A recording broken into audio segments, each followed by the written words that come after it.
Hello? Yes, this is the Falcon speaking. Oh, Louise. I'm glad you called. Now, you'll have to count me out tonight, Angel. Some boy I know thinks committing murder is a sure way to make a fortune. And unless I can convince him otherwise, he's going to make a stab at it.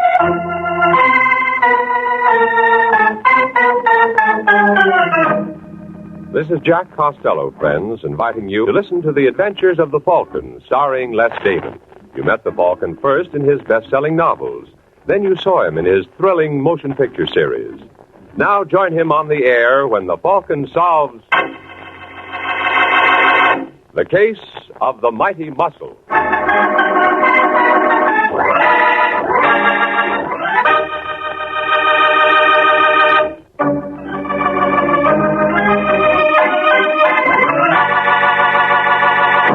And now, the case of the mighty muscle. It's early Sunday morning, and the streets of Manhattan are deserted, save for a broad-shouldered young man named Al Compton, who strolls down East 86th Street and heads for home. But unknown to Mr. Compton, he has company. 20 feet behind him is a tall, lean gent who matches him step for step. And only after Compton has gone 2 blocks is he aware of his shadow. All right, friend, what's the idea? Speaking to me? Yes, why are you tailing me? Tailing? Now, why should I want to do a thing like that? That's what I want to know. You're imagining things, Compton. Yeah? And how come you know my name? Oh, well, you're a celebrity. Everybody knows Ken Brady and the fella he's grooming to follow in his footsteps. Why, it's one of the big success stories of our time. Who do you think you're kidding? Okay, Compton, I'll put it to you straight. You going right home? Why? A friend of mine wants to talk to you. Who? Nick Daniels. What does Daniels want with me? Oh, then you've heard of the boss. Maybe. Then you know that Daniels ain't no two-bit up. I know his territory is Indianapolis. What's he doing in New York? That's what he wants to talk to you about. I got a car around the corner. I'm sorry, I never take rides with strangers. Look, Compton, as far as I'm concerned, you can keep on walking and heaven bless you. But Daniels said, Eddie, you bring Compton to my place, so you see the position that puts me. That's your tough luck. Oh, no, friend. It's yours. Oh.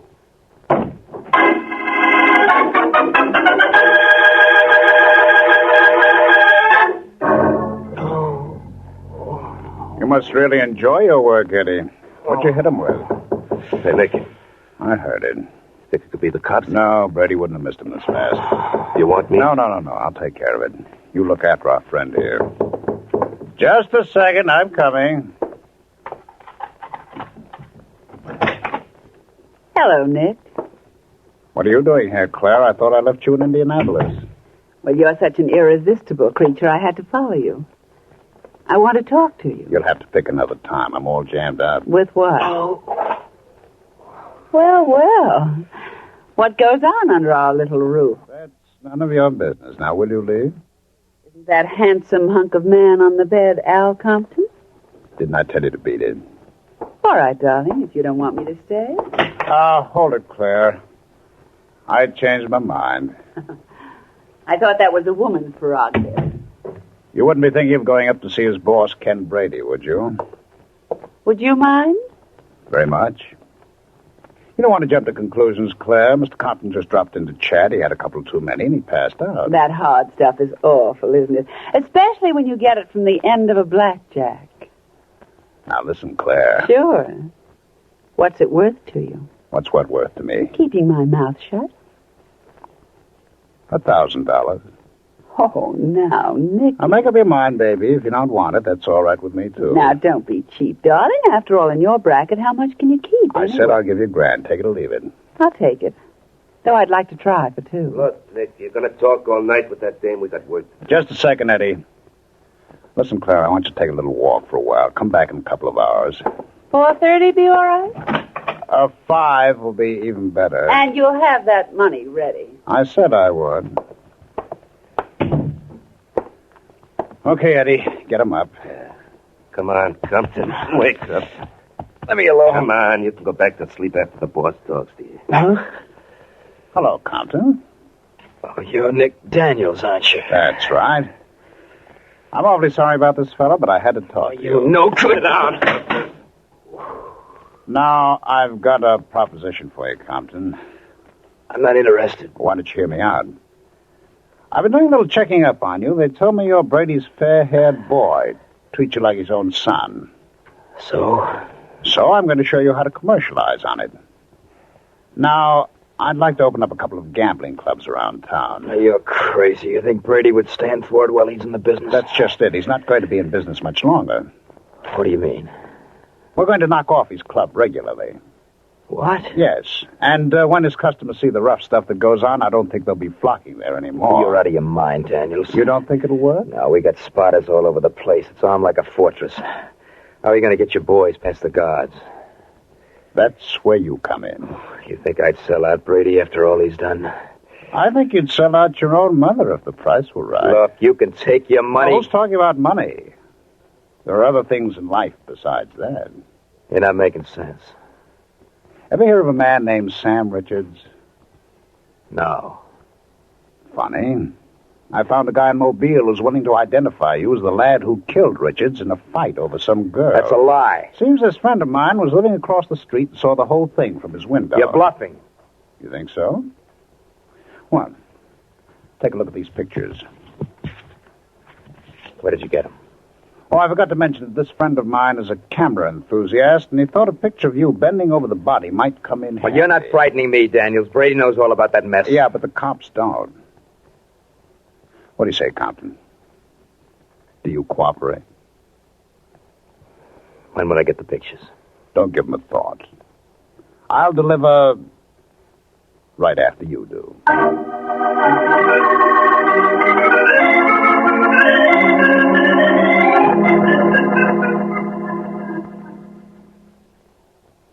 Sorry, Judy. So you see the spot I'm in. Either way, I'm a dead duck. What does this Nick Daniels have on you? Oh, that's unimportant. It can't be if you told him you'd cooperate. Listen, Judy, I swear all this happened long before I ever met you. Then why can't you tell me what it is? I just can't, that's all. Just take my word for it that Daniels wasn't sounding off. If I double-cross him, it can mean my life. Well, what are you going to do? Well, what can I do? When I came to New York, I was a bum. Brady took a liking to me. He gave me a job. You mean you're going to tell him about Nick Daniels? Yes. Oh, no, you can't do that, Al. You got a better idea? Yes. Why don't we leave town? How far do you think we'd get? Daniels probably has a boy now watching the hotel. Then why don't you do what Daniels wants? Brady would never suspect Will you forget it? If you really loved me, I do. Then don't say anything to Brady. Just get out of my way, Judy. No. I won't let you go, Al. You can't stop me. I can try. Al! Al!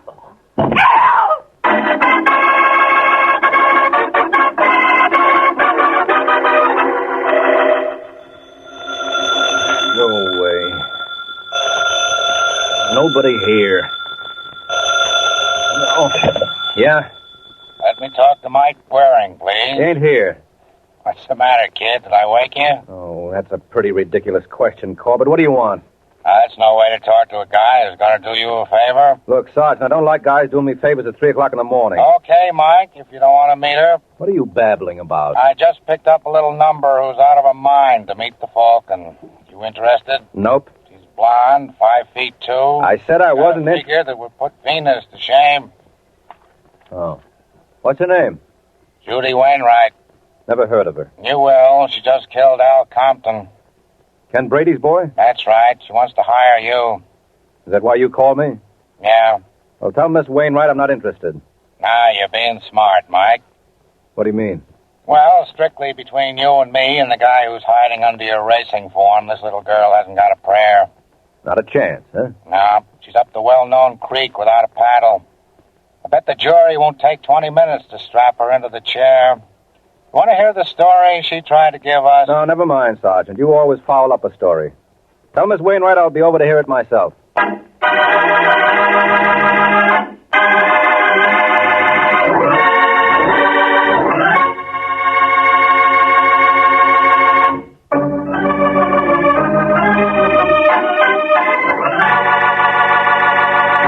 And now back to the adventures of the Falcon. An hour has passed since Sergeant Corbett, acting at the behest of Judy Wainwright, got in touch with Mike Waring. And now at a local jail, while the Falcon listens, Miss Wainwright talks for herself. You've got to believe me, Mr. Waring. I didn't kill Al. And how come you didn't see the murderer? Because my back was to the door. And you didn't hear it open? No. How do you explain the gun being found in the room? The killer must have thrown it in. Mm-hmm. How did your fingerprints get on it? Oh, I don't remember.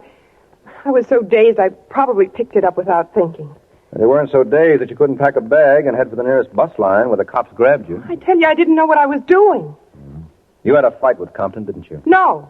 I was crazy about it. Then how come the people next door heard you arguing? Corbett tells me they heard Compton say he was walking out on you and you wouldn't let him go. That's a lie. Did you or didn't you say you were going to stop him? What is this, a third degree? Just what side are you on, Mr. Waring? I haven't decided yet. Well, if that's the way you feel, I'll get someone else. Falcon's not the only private detective in town. Okay, Angel. No hard feelings. Hey, Sergeant. No.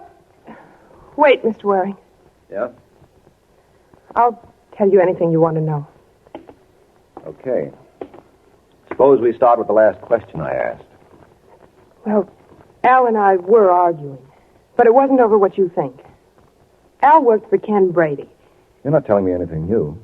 Well, late last night, a man came to Al with a proposition. Either Al helped him ruin Brady's club, or else. Or else what? I don't know. It was blackmail of some sort. Or what was Compton's decision? He was going to tell Brady the whole story, even though it meant his life. That's why I wouldn't let him go. And would you know the name of the party who tried to blackjack him into line? Yes. It was Nick Daniels. Oh, the gentleman from Indianapolis? I think so.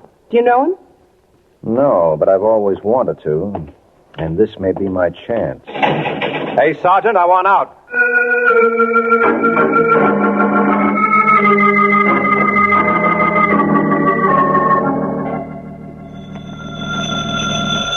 Want me to get that, Nick? Don't trouble yourself, Claire. No trouble at all. Hello? Yes, just a minute. It's your Indianapolis call, Nick. The operator says she's ready with Wilson. Just tell him I won't need those strong-arm men I asked him for. Anything else? No, just say I'll be back in a couple of days. All right. Go right on, Claire. I'll take care of him. Hello, Wilson. Nick asked me to relay some dope to you. Yeah, about those men. Look. He wants to see you. Hello, Nick. Do I know you? Oh, not like you're going to. My name is Mike Waring. Oh, the Falcon. Mm-hmm. What do you want with me? Well, I'm working for a girl named Judy Wainwright. I don't believe I know her. She was engaged to Al Compton. Oh. Too bad it was broken. Then you know he was murdered, huh? Sure, I heard it on the radio. Sad, wasn't it? Yes, very. But doesn't it strike you strange that he should be knocked off right after you worked on him to double-cross Brady? Who told you that? Little birdie. What's this little birdie's name? What difference does that make? It's got a long tongue. Maybe somebody ought to pull it out. Eddie. Yeah? First game? Right. Get your hands off me. Shut up. Nick, what are you doing? I said, get your hands off me. I heard you the first time. Why, you... Look, huh? Come on, break it up. Let go. I said break it up. Quit playing around, Eddie. Use the sack. No, you don't. I can't. He's got my arm. Well, in that case, I guess I'll have to take a hand. You all right, Eddie? My arm feels like he tore it out of its socket. The dirty... Make him stop, Nick. I'll fix him. Cut it out, Eddie. Waring. He's out cold. Give me that vase. You're not going to hit him with it. Will you shut up? Lift his head up, Eddie. Right. That's fine. No, don't. It's only water, Waring. It can't hurt you. Want a drink? No. Suit yourself. Who told you about my deal with Al Compton? That's none of your... Oh, for heaven's sake, Nick, stop it. I told you to keep out of this, Claire. Well, Mr. Waring? You don't think I'd tell you? Sure I do. Well, you're going to be disappointed. Okay, Eddie. Take off his shoes. Hey, what's the idea? I'm going to show you how we make it hot for guys like you back in Indianapolis. Nick, you wouldn't. No? Well, watch and see. You got a match, Eddie? Sure. No. Nick!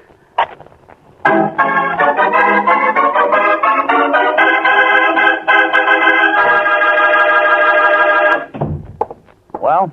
He still ain't talking, Nick.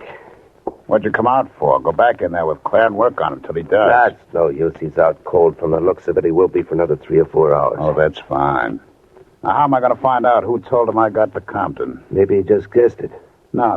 You don't guess things like that, Eddie. Somebody's been talking out of turn. Maybe it was Claire. Maybe. Then again, maybe it was you. Well, what kind of a crack is that? Claire stood to make a grand if things had broken right, so take it any way you like. All right, Nick, as long as you mentioned it. Where do I stand in this deal? I told you that before. Before, things were different. I was supposed to get 5% of everything you made in New York. So? So right now, the best you can hope for is to keep your health. If Brady ever hears of this stunt, you won't live long enough to regret it. Where does that leave me? The same place it leaves me. Well, not quite. You got dough. I haven't. That's tough. But only on you. What's the idea of the gun, Eddie? I want 10 grand for my trouble. What? You heard me. I haven't got it here. Don't hand me that. I'll let you look at my wallet. I'm fresh out. It cost me plenty to start operating. You've got plenty more in your safe. Sure, but that's down in the office. All right, let's go to the office. Okay, Eddie. When a fella's got something coming to him, I'd be the last one to stop him from getting it. Let me get my coat.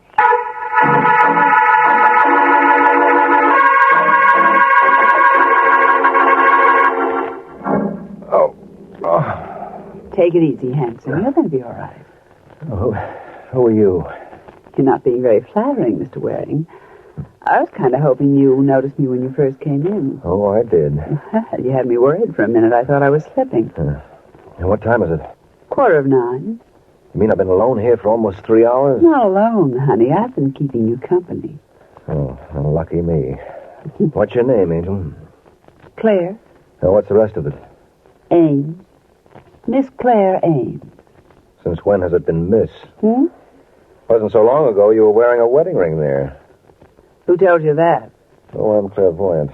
Besides, you still got a band of white on your left hand. Oh, Yeah, see how simple it is? Who was the lucky man? what difference does it make? Because I've got a feeling it was Nick Daniels. How did you know that? Oh, just a hunch. You still married to the guy? Yes, but don't give up hope, Hanson. I don't think it'll last. I've been thinking of Reno for quite a while. How would Nick like that? He wouldn't. How'd you get into this mess, anyway? Nick promised me $1,000 if I'd help him, and I needed the money. Did he and Eddie kill Al Compton? Use your head. What was their percentage? Compton was their boy. Oh, where are they now? They left about 2 hours ago from Nick's office. What do they do with my shoes? Don't be a fool, Waring. You can't hobble around in your condition. You just lie still. I'll get a doctor. Don't you bother. I'll live through it. Too bad I can't say as much for your husband.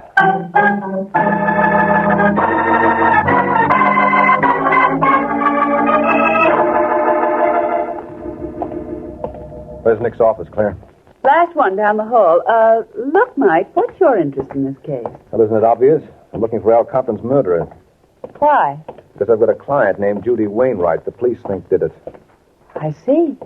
Do you? Yes. So that's where the leak was, huh? That's how you knew that Nick approached Compton. Uh-huh. And the police think that your client is guilty. Yep. What makes you so sure she isn't? Oh, I don't know. Call it blind faith. I wish I could find someone to believe in me that way.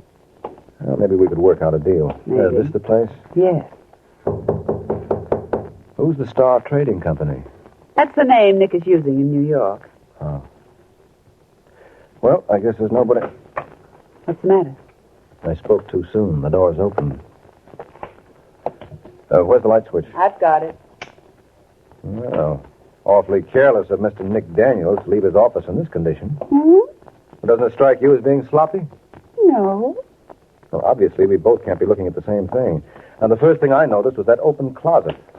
And the next thing I saw... Eddie! Yes, that's who it is, Claire. What's wrong with him? And just to mention one thing, he's dead. Hand me the phone, Angel. I got to call the police.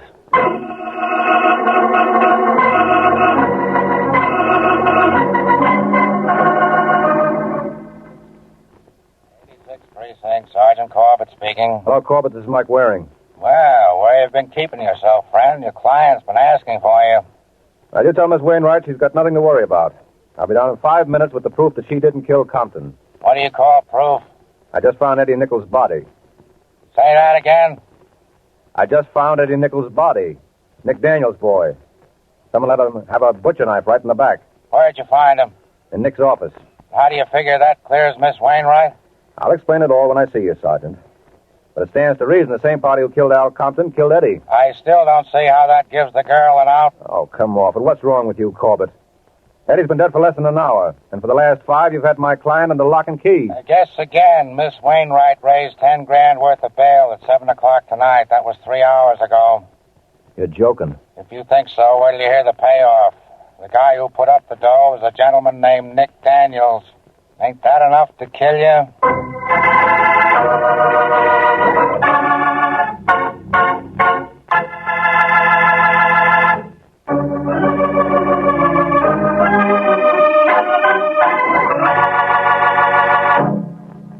And now back to the adventures of the Falcon. A half hour has passed since Mike Waring received the news that Judy Wainwright's bail was furnished by Nick Daniels. And now, with the gorgeous Mrs. Daniels in tow, the Falcon tries to locate the good deeder. Listen, Claire. You're sure Daniels wouldn't go any place but this apartment?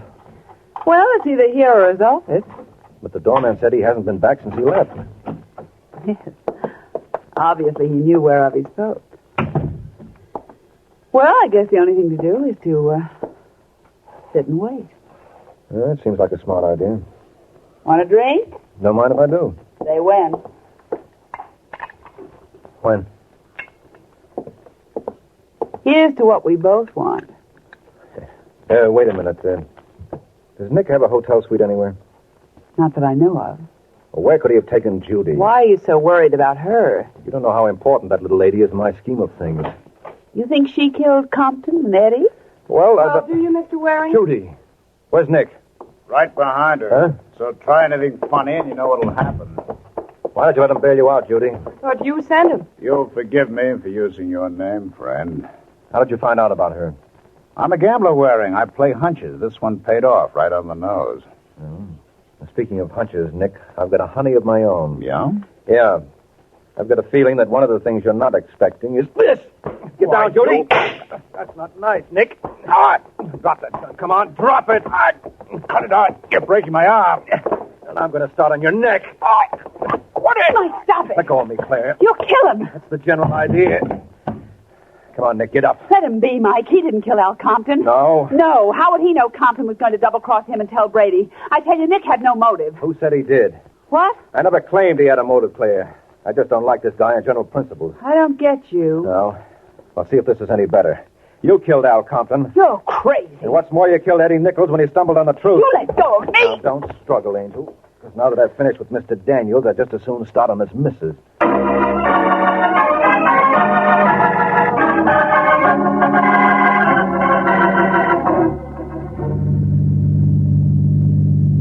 So it was Claire who was the villain of the piece. Mm-hmm. But why did she kill Al? She had nothing against him. Well, that's what made this almost a perfect crime, Judy. She had no motive, but her husband did. You mean it was a frame? That's right, Angel. You see, if Claire played ball with her husband, all she stood to gain was $1,000.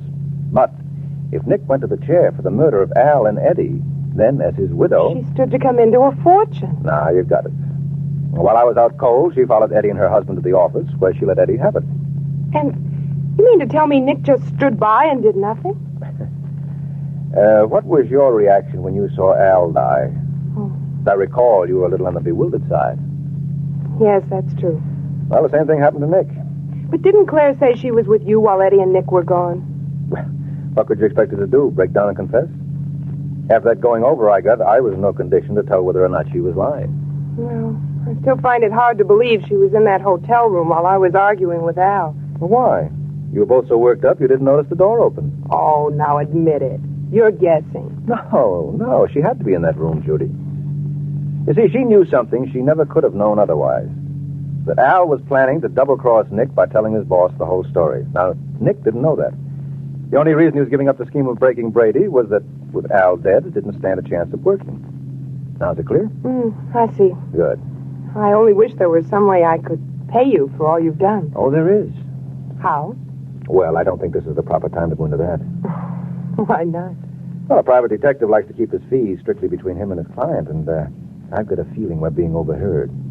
Wait till we're alone, huh?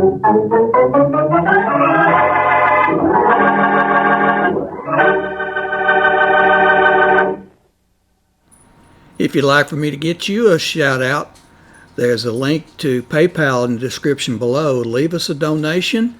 We'll get it up here for you. Just tell us who you want it to. You, a friend, a girlfriend, a wife, spouse, whatever. And we'll get it up here.